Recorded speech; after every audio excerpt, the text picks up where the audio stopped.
¿Qué? ¿Y este año cómo repartimos los regalos de Navidad? Te recuerdo que el año pasado dijiste que íbamos a volar en un trineo con superpropulsores. No, este año vamos de viaje a buscar regalos inimaginables. Buah, a ver qué carnavalada hay de este año. De carnavalada, nada. Flipa con el coche que he conseguido para este año. Este tío está jamao. Esto irá a pilas, ¿no?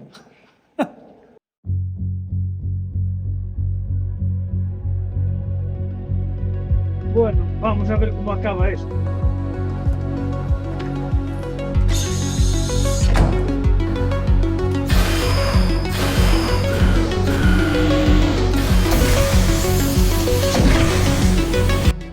Ahora, amigo mío, llega la hora de agarrarse los nachos porque nos vamos hacia el 2100.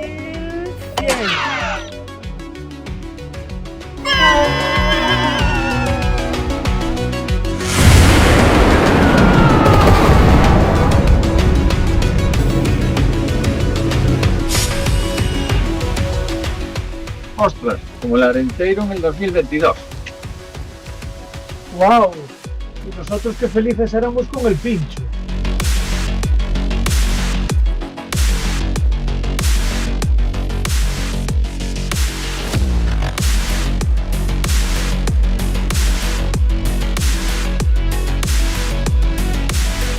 Vaya look más retro.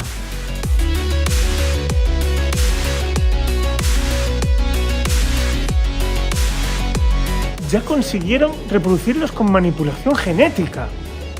Vaya flipe.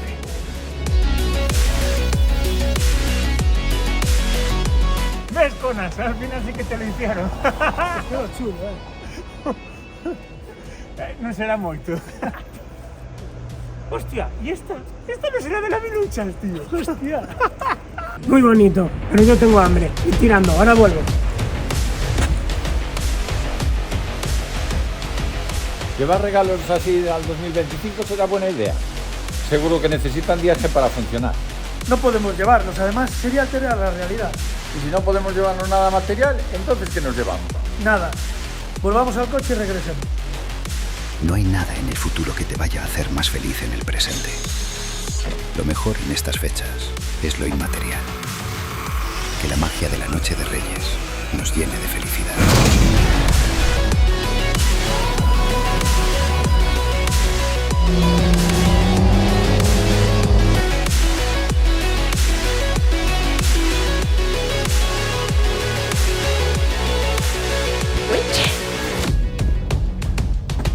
Tío, Robert, ¿pero tú qué hiciste? Estás loco. Es que era tan bonito que me dio pena dejarlo.